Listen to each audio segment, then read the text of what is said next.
viva para construir. A maior parte das pessoas não estão construindo. Talvez progridem numa área da sua vida econômica, por exemplo, mas na totalidade, em outras áreas, estão se destruindo. É um mundo de destruição. Mas o nosso Deus é um Deus da edificação, da construção e não da destruição. E em Cristo Ele nos chama para uma grande obra de construção. Construção em nossas vidas e através de nós, construção das comunidades que Ele criou, a igreja, a família e até a sociedade. Então, viva para construir, é o tema nosso que temos olhado, estudando, pensando, meditando no livro de Neemias, no Velho Testamento. Neemias foi um grande líder de uma grande construção. E Neemias vive antes de Cristo, 5 séculos antes, e ele é achado neste livro na Babilônia. Por quê? Em 587, o povo de Judá, chamado Reino do Sul, distante de Deus, acaba sendo derrotado pelo rei Nabucodonosor na Babilônia, ou da Babilônia, melhor dizendo. E Nabucodonosor, em 587 a.C., depois de ter atacado outras vezes, vem essa vez com todo o poder, destrói Judá, destrói Jerusalém e leva muitos cativos para a Babilônia, milhares. Mas Deus havia prometido o resgate de Israel, a redenção de Israel, e a redenção então da história dele, de redenção para a humanidade. E Deus move os reinos, e na hora certa, 539, o rei Ciro da Pérsia domina a Babilônia, e então é o grande império dominador daquela região, onde estava ali próximo Israel também. E o rei Ciro tem uma outra política em relação aos povos dominados e os exilados, e ele permite o retorno dos cativos. Movimento de Deus para então redimir Israel na hora certa, depois do arrependimento do povo. E então Israel, o povo que estava na Babilônia, começa a voltar para a sua terra em algumas levas. E o primeiro movimento foi liderado por Zorobabel, em 536, e eles reconstroem o templo em Jerusalém. E o tempo se passa, e lá na Babilônia ainda estão muitos judeus, povo de Israel, povo de Deus, e entre eles está Neemias. E Neemias tem uma posição privilegiada, trabalha junto ao rei, posição de confiança. A pessoa vai trabalhar nessa posição, chamado copeiro, tinha que ser muito bem preparada, boa apresentação, etc. Neemias tem essa posição privilegiada, esse emprego almejável que todos gostariam de ter. 445 antes de Cristo, lá está Neemias servindo o rei, e ele ouve falar sobre o estado de Jerusalém, que as coisas ainda estão muito ruins por lá, há muita destruição, inclusive as muralhas estão destruídas, e as muralhas naqueles tempos eram fundamentais para a definição e estabelecimento da comunidade. E Neemias é movido em seu coração a fazer alguma coisa, ele ora e pede que Deus o direcione e abra as portas. Ele finalmente no dia certo aborda o rei. Agora quem está no trono é Artaxerxes primeiro, e ele pede autorização para ir a Jerusalém e reconstruir as muralhas, deixar sua posição confortável na capital do império, ir para uma província e fazer um trabalho de reconstrução.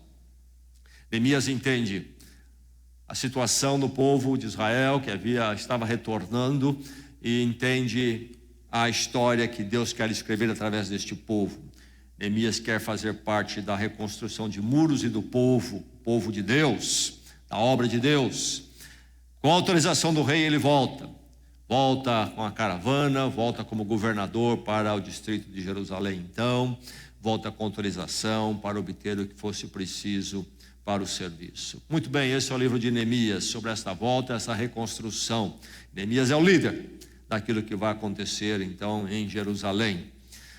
Nosso texto hoje está no capítulo 6, começando com o verso 10, vamos até o verso 14. Neemias 6, de 10 a 14. Um verso que nos dá bem a tônica, o tema deste livro. Se fôssemos escolher, é o verso 3 nesse capítulo 6. Antes de lermos os versos de hoje, para esta noite, vamos relembrar o verso 3 do capítulo 6.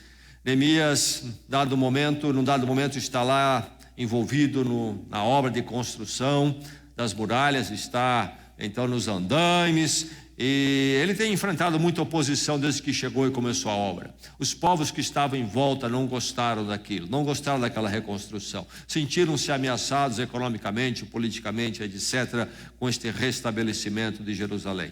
E eles fazem todo tipo de oposição e não conseguem ter sucesso, e aí eles então adotam a tática de chamar Neemias para uma reunião. Vamos sentar e conversar. E Neemias sabe que a intenção deles é má. E quando o mensageiro chega, ou a comitiva chega para convidar Neemias para ir até um outro lugar e conversar, sentar à mesa de negociação, Neemias responde ao convite da seguinte forma: estou executando um grande projeto e não posso descer. Se Deus está fazendo um grande projeto na sua vida, na sua casa, na sua família, na sua vida com a igreja, meu irmão, minha irmã, não deixe nada fazer você descer. Deus está executando através de você um grande projeto. Muitas coisas querem que você desça, que você vá, perca tempo, e até, como no caso de Neemias, não somente perder o tempo, mas cair possivelmente numa emboscada.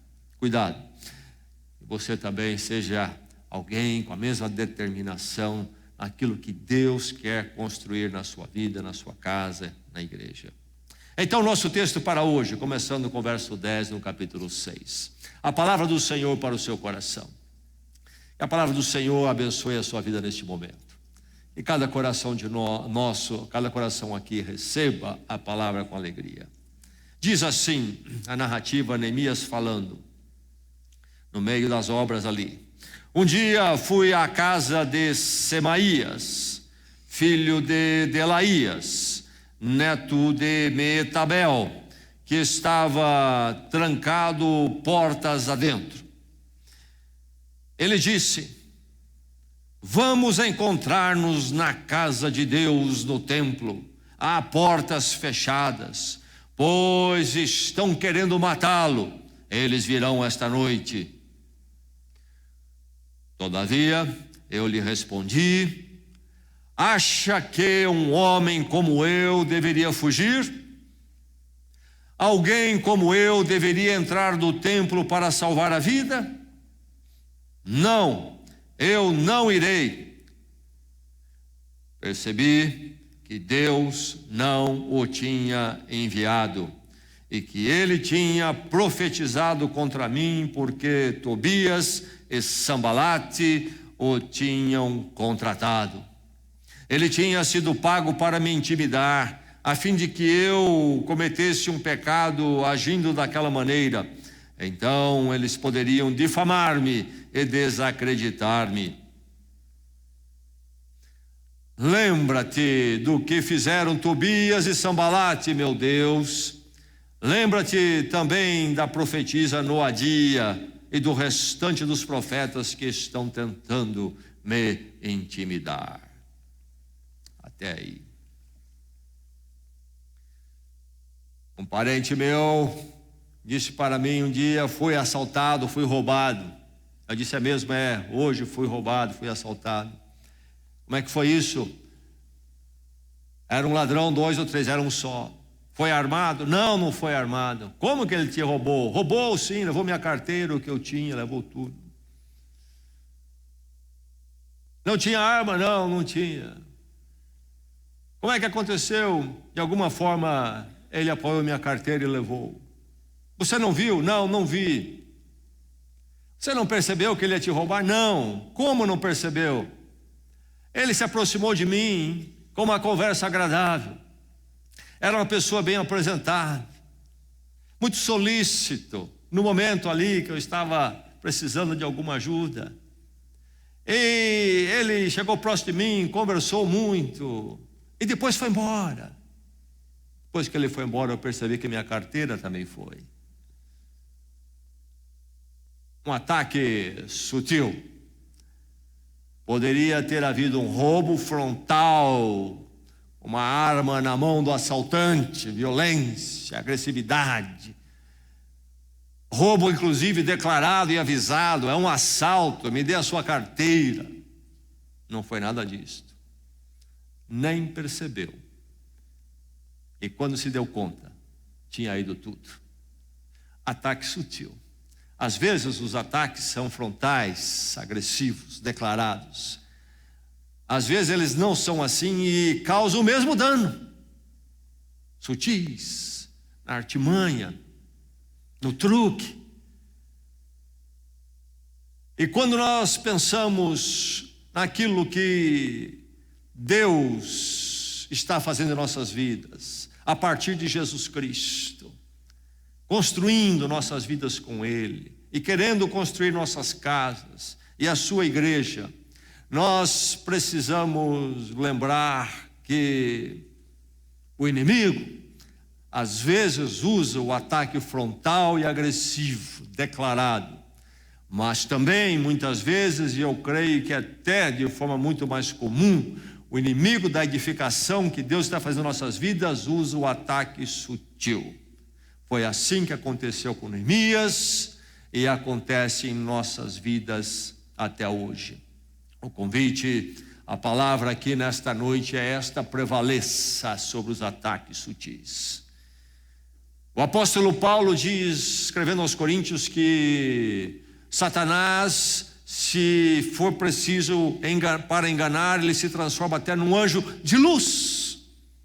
Um anjo de luz. Não um diabo de luz, mas um anjo de luz. Sutileza.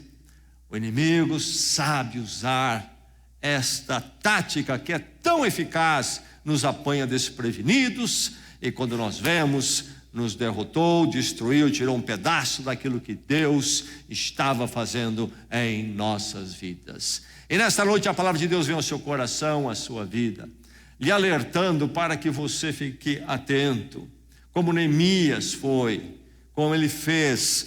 E então, que Deus continue a construir a sua vida, a construir a sua casa, a construir a igreja onde você está inserido, construir a comunidade do Senhor. Neemias, esse era este homem da construção e queria ver a obra de Deus em frente. Ele foi a Jerusalém primeiramente para construir muralhas, mas não porque ele queria fazer o nome dele na história como grande engenheiro, arquiteto, empreendedor, ou seja lá o que for. As muralhas eram apenas um instrumento, um meio.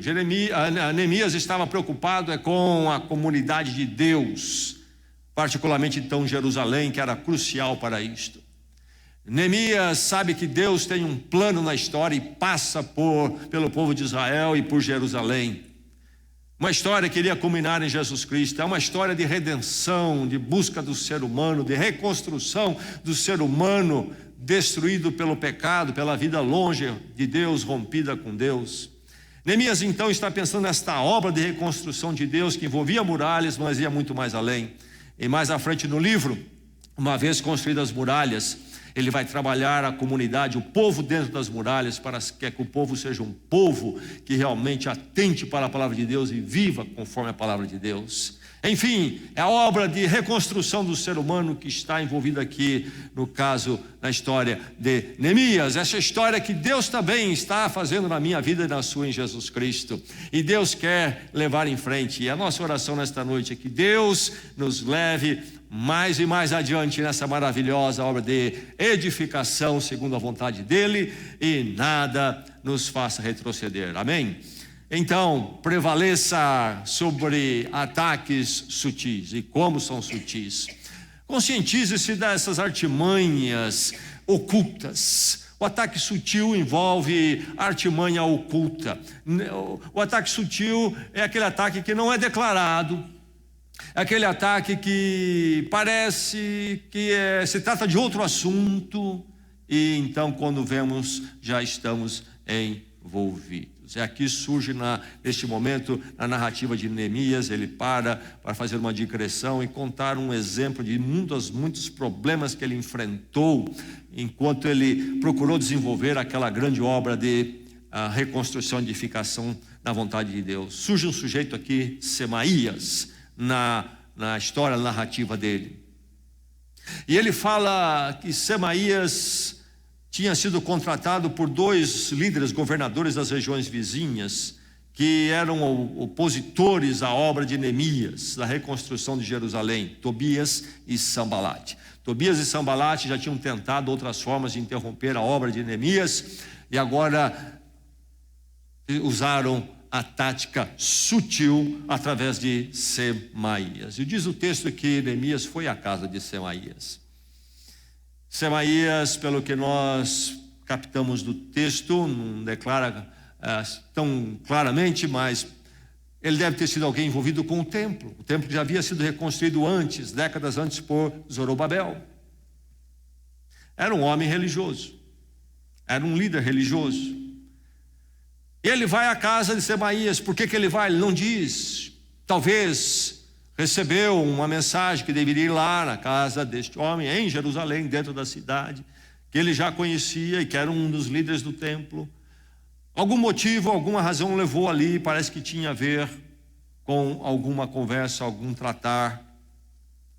E esse Semaías se revelou um sujeito contratado para fingir e enganar Neemias. Veja só a artimanha oculta.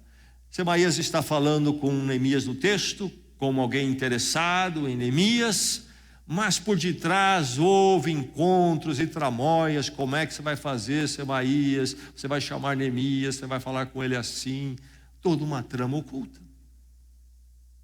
Então, antes do ataque sutil acontecer, o diabo está pensando e usando o mundo dos seus agentes, e os seus agentes também estão pensando e conversando. Como na sutileza atacar aquilo que Deus está edificando. Quanto da mídia não é usada desta forma? Nós vemos apenas o produto final na televisão, por exemplo, mas muito trabalho existiu por detrás de algumas cenas, e se conversou, gente especializadas, como arrebentar aquilo que Deus quer fazer na vida das pessoas. E antes dessas pessoas, agentes do maligno, nem se dão conta disto, está o diabo que tramou antes deles. Gente que quer destruir tudo, a vida das pessoas, e tem feito tão bem. A família, o casamento está em ataques tremendos, em mensagens sutis, em conversas, entrevistas, colocações. Aqui também, nesse texto, além de Semaías, uma profetisa chamada Nádia, e o restante dos profetas, haviam outros. Veja como este movimentar, no meio de quem? De religiosos, inclusive. Como é sutil. Artimanhas ocultas. Contar com segurança é enganoso e perigoso. Andar neste mundo, procurando viver com Deus, meu irmão, conduzindo a sua casa, procurando viver com a igreja e sendo um daqueles que ajuda a construir a igreja. Ao caminhar desta forma, querendo ver e experimentando a edificação de Deus, em nenhum momento conte com segurança, porque os ataques sutis estão à volta, aqui, ali, apenas esperando momento oportuno. Conscientize-se das artimanhas ocultas. O desavisado provavelmente vai cair, vai sofrer consequências. Prevaleça sobre ataques sutis. É preciso ficar atento, muito consciente, à esquerda e à direita, à frente e atrás. Estou me deparando com uma artimanha oculta, está vindo na minha direção. Previna-se contra ataques inesperados, então. Como me prevenir? Semaías, possivelmente um sacerdote, ou pelo menos um oficial do templo. Ele tinha acesso ao templo, porque ele diz a Neemias: vamos à casa de Deus. Quando a Bíblia fala do templo, há palavras diferentes, porque os judeus usavam palavras diferentes. O que era o templo? O templo, na verdade, era um pátio muito grande, cercado por muralhas. E dentro daquele grande pátio havia o prédio, menor, bem menor. E quando fala templo, pode ser, no original há palavras diferentes, mas na nossa língua muitas vezes não sobressai isto, pode se referir a este prédio ou ao pátio, que também era considerado parte do templo, grande pátio. Mas Semaías quer que Neemias vá com ele ao prédio, mas ao prédio ali somente os sacerdotes podiam entrar. Então ele deve ter sido um sacerdote, um oficial que servia dentro. Você nunca ia esperar um ataque sendo armado, ouvindo da parte de Semaías.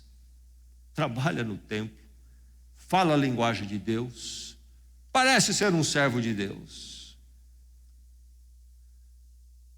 Fontes inesperadas. De fontes inesperadas podem vir ataques. Previna-se contra esses ataques. Fique atento. Às vezes é um parente ao nosso lado que nos quer bem, de quem nós nunca esperaríamos o mal, mas por não ser do Senhor, é usado pelo maligno para um ataque inesperado às nossas vidas e nos tirar do caminho do Senhor. Muitas vezes para alterar ou interferir no nosso plano de uma família, da nossa casa, como uma casa edificada pelo Senhor. Alguém da parentela que não entende e é usado. E nós, pelo relacionamento afetivo, de parentesco, não nos apercebemos. Ou somos apanhados pela maciez do sentimentalismo, do relacionamento familiar, e somos envolvidos. Às vezes, na forma de educarmos os filhos no caminho do Senhor, alguém na família interfere. Há tantas formas disto acontecer. Semaías não parecia ser alguém que significasse um ataque, uma ameaça. Um religioso. Então, cuidado com as fontes inesperadas. Aquele programa que parece tão inofensivo, na verdade é um ataque sutil sobre o qual você precisa prevalecer. Aquela atividade social, que mal tem nisso, cuidado. Aquilo que me tira da igreja, do caminho do Senhor, dos valores do Senhor, cuidado. Devemos estar no mundo, sim, mas a grande pergunta é esta: estou no mundo, no meio de uma dada atividade, pessoas mundanas, para influenciá-los ou ser influenciado por eles. Cuidado. E as fontes inesperadas estão aí. E a cantiga é doce e suave, e é muito fácil nos envolver. Mas não somente fontes inesperadas, mas ocasiões inesperadas. É preciso vigiar. Fui à casa de Semaías. Neemias não pensou: Semaías vai tramar contra mim, é um sujeito torto e maldoso, e eu vou à casa dele fazer uma visitinha. Deve ter tido uma razão nobre, justificável. Semaías trabalha no templo, pediu para conversar comigo, quem sabe, alguma coisa assim. Fui à casa dele. Não fui ao pior dos lugares. Fui à casa de um cidadão decente, religioso. Mas lá estava a ocasião e lugar inesperado para um ataque. Sutileza. Fique atento. Previna-se contra os ataques inesperados. E ao fazer isso, precisamos tomar cuidado com aquilo que nós ouvimos. É preciso discernimento sobre o que ouvimos. Discernir as mensagens falsas. E como há mensagens falsas.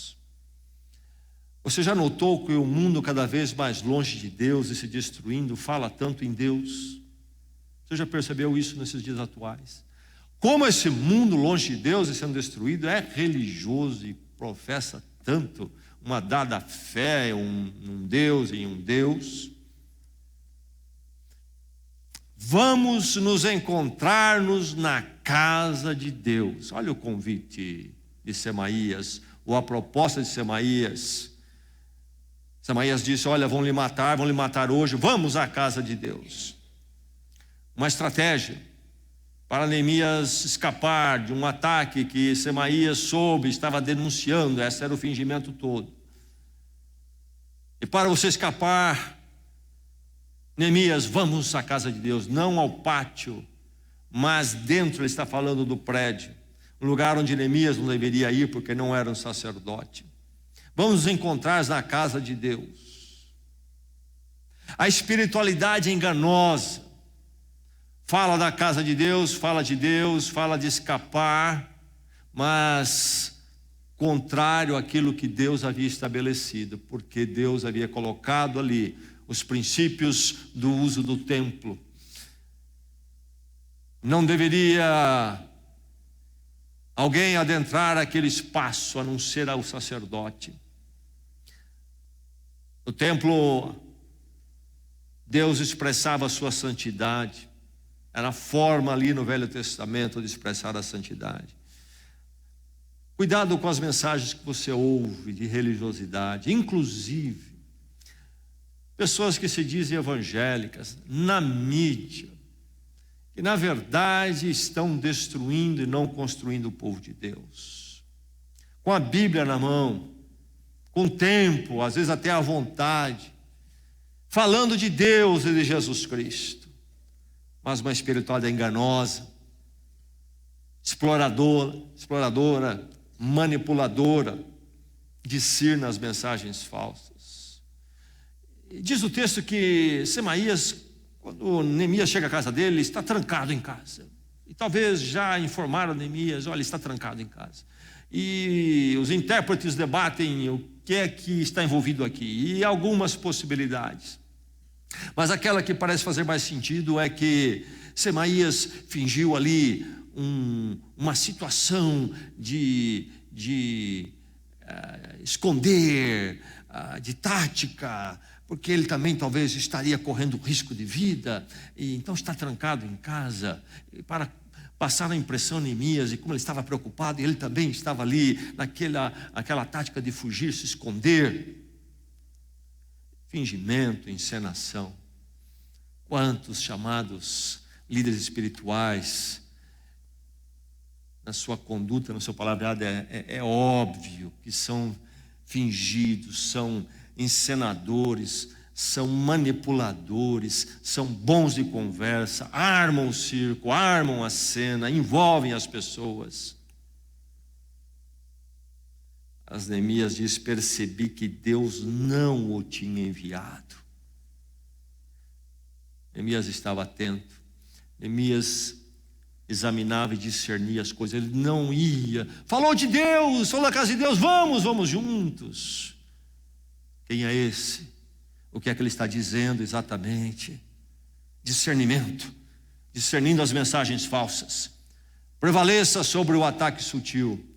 Porque a mensagem falsa existe e pode te envolver e envolver facilmente, inclusive em nome do Senhor. Prevaleça. E no meio de tudo isto, posicione-se pela dignidade. Neemias responde para Semaías a proposta dele. Neemias diz: Semaías, Neemias, vão lhe matar hoje à noite. Vem comigo, vamos à casa do Senhor, nos trancarmos lá e escondermos ali. Neemias responde: acha que um homem como eu deveria fugir? Uma pergunta retórica. A resposta é não, está implícito aqui. Na verdade, Neemias está dizendo: um homem como eu não vai fugir assim. Era um homem de honra e verdade, não dignidade no sentido apenas de um status social, mas dignidade no sentido de dignidade diante de Deus, ser digno diante de Deus. E se houver algum reconhecimento social da dignidade, é o mundo vendo a presença de Deus e a fidelidade da pessoa a Deus, presenciando esse tipo de dignidade, este anda com Deus, este é fiel a Deus, e o mundo reconhece e honra isso como verdade. Neemias, então, é esta pessoa. Acha que um homem como eu deveria fugir? Ele é posicionado. Nos nossos dias, como as pessoas não são posicionadas, e tantos que se achegam à igreja deixam tanto a desejar e não serem posicionados. Estou executando uma grande obra e não posso descer. Disse isso para alguém já? Talvez é hora de dizer. Já disse isso para o diabo? Já disse isso para alguém que o diabo está usando, talvez num ataque sutil à sua volta? É hora de dizer. O mundo não vai deixar em paz você, o projeto de Deus para a sua família, a sua vida na igreja. Vai fazer tudo para tirar você desses compromissos. Posicionado e convicto. Acha que um homem como eu vai fazer isto? E ele rompe então ali imediatamente com a proposta. Ele não fica para uma conversa mole, para um debatezinho com o diabo, e dá e leva, e diz e não diz. Não. Essa pergunta é o seguinte: pode parar, nem adianta continuar, para por aqui. Posicionado, como é bom quando a gente encontra alguém posicionado, especialmente com as coisas do Senhor, posicionado pela igreja de Jesus Cristo, posicionado pela sua família em ser uma obra de Deus, posicionado para a sua vida ser uma obra de Deus. E como faz bem a gente quando encontramos alguém assim, não é verdade? Deus levante mais crentes posicionados. O mundo está pedindo. E aí então, Neemias, inclusive uma pessoa de destaque social, deixa o seu testemunho pessoal. Testemunho para todos observarem, conhecerem.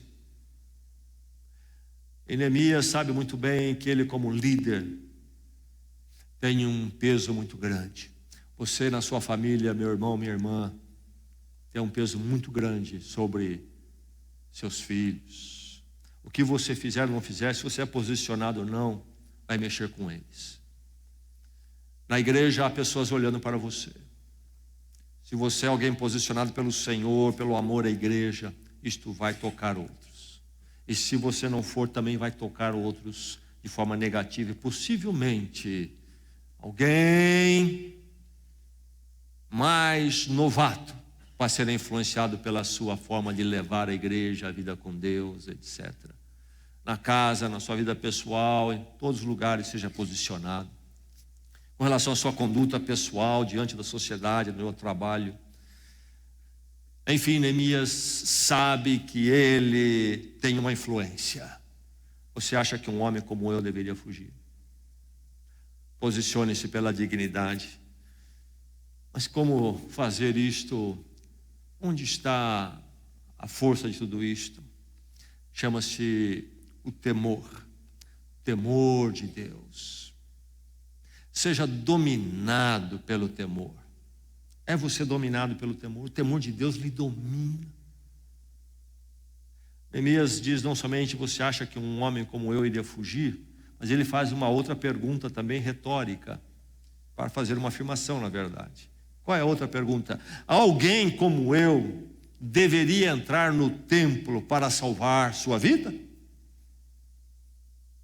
Eu não sou sacerdote. Isso seria um pecado, uma violação dos espaços sagrados estabelecidos ali. Então, uma violação da santidade de Deus, naquela forma que Deus se manifestou a Israel através do templo. Alguém como eu, sim, sou um líder comunitário, mas não sou um sacerdote. Poderia eu entrar no templo para salvar a minha vida? Nem a minha vida justifica ofender a santidade de Deus. Neemias era dominado pelo temor, mas temor de Deus. O problema é que nós somos dominados pelo temor à sociedade, temor à pressão cultural. Você é visto como alguém que não é como eles. tenho medo, fico envergonhado. Somos cheios do temor da parentela, minha família. Claro que precisamos amar nossos familiares e faremos o máximo para alcançá-los em amor e para Cristo. Mas isso é diferente de deixar que eles regem as nossas vidas. Primeiro o temor de Deus, depois a consideração aos parentes. Na escola, mesma coisa, no ambiente de trabalho, estamos cheios de temor. O que vão dizer? Vão dizer que eu estou sendo muito fanático, estou por fora, muito radical. Neemias era radical, porque ele vivia no temor de Deus.